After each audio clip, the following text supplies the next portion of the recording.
আছে, দারুণ আছে, দারুণ। হয়নি, আরেকবার নাচো ভালো করি। কুত্তাগুলো মেয়ে দেখলে টিটকারি মারতে ইচ্ছা করে নাকি? হ্যাঁ, যায় এমন একটা থাপ্পড় মারবো না, ভাগ এখান থেকে। আরে টুম্পা বাদ দে না, এদের সাথে মুখ চালায় লাভ নাই, এরা কুকুরের মতোই ভুগতে থাকবে। ম্যাডাম ড্রেসটা আরো ছোট করতে হতো, তাহলে আরো বেশি ভাইরাল হবে, আরো বেশি করে কামাই হবে। আর সহ্য করা যাচ্ছে না রে। আরে আমরা যে ড্রেস পরি তোদের বাপ কিনে দেয়নি, তোদের বাপগুলোকে বল ছোট ছোট ড্রেস কিনে দিতে, তাহলে তোরা ভাইরাল হয়ে যাবি। আমার বাপে তো টাকা নাই, তোর বাপ কিনে দিবে নাকি কইস তো? ফোনটা দে তো, এদের আজকেই ব্যবস্থা করতেছি। হ্যাঁ, ডাকো, তাই আছে। হাই বন্ধুরা, আশা করি সবাই অনেক ভালো আছেন। আমিও অনেক ভালো আছি। আজকের থাম্বনেল এবং ভিডিও দেখে বুঝতে পারছেন কী নিয়ে কথা বলবো। তবে আজকের ভিডিওটা অনেক সুন্দর হবে, আপনারা দেখেন, অনেক ভালো লাগবে। যারা নতুন তারা আমার চ্যানেলটিকে সাবস্ক্রাইব করে দেবেন। ধন্যবাদ।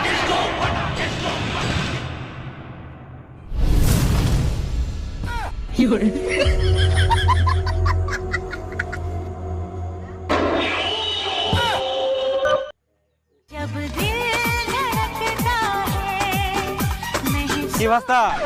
হ্যাঁ কাকা। ভিডিও বানান? হ্যাঁ তো ভিডিও বানাই। ও, এটা হয়ে যাবে টুম্পা? সত্যি ভাস্তা? হ্যাঁ কাকা। তোমার মতো ভালো ছেলে মেয়ে এই গ্রামে আর দেখিনুনি। তোমরা ভাই বোনের মতন একসঙ্গে পড়াশোনা করেন, ফির একসঙ্গে ভিডিও বানান। তোমার ভিডিও আমি দেখিয়াম, তোমরা খুব সুন্দর নাচিও পারেন। হ্যাঁ কাকা, আমরা চেষ্টা করি। হ্যাঁ, এরকম করতে থাকো, আরো উপরে যাবেন। আর মোর বিটি তো তোমাকে সবসময় দেখে মোবাইলত, হ্যাঁ হ্যাঁ। ফির মকো দেখায়।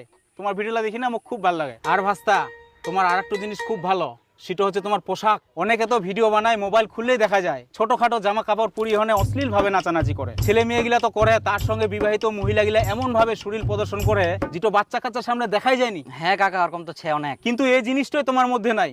তোমরা ভদ্রভাবে ভালো জামা কাপড় পরিহনে নাচ করেন। তোমাকে আশীর্বাদ করুন, তোমরা অনেক দূর আগে যাও। তাহলে ভালো করে ভিডিও বানাও ভালোভাবে। হ্যাঁ কাকা, আশীর্বাদ করবেন। কাকা ঠিকই বললো, এক একজন এমন এমন ড্রেস পরে ভিডিও বানায় না, আমার তো ভালো লাগে না, একদম ছাপড়ি মনে হয়। হ্যাঁ ঠিক কই আইস, ওই রকম ড্রেস পরে যদি আমি বাড়ি থাকি, বাইরে বার হোক না, কোনো মতে কাউকে আমি মুখ দেখাবা পারবো না। এই দেখ দেখ, কুইতে দেখ, একটা ছাপড়ি যা মনে হচ্ছে। পকেটে নাই টাকা, ঢোলা ঢোলা জামা পরে দেখ না, হাঁটছে আঁকা বাঁকা। হ্যাঁ, আর যদি আমার পকেটে টাকা থাকলে তারা যে কি রকম ড্রেস পরলো, বাপ রে, এত বাজে লাগে দেখতে। হ্যাঁ ঠিকই বলছিস, এরকম পোশাক পরার জন্য আমাকে যদি কেউ 1 কোটি টাকা দিত না, আমি তবুও পরতাম না। হ্যাঁ ঠিক বলেছিস, একদম মইও সেম। চ দীপু, আজকে বাড়ি যাই, কালকে আবার রিলস বানাবো। হ্যাঁ চ চ।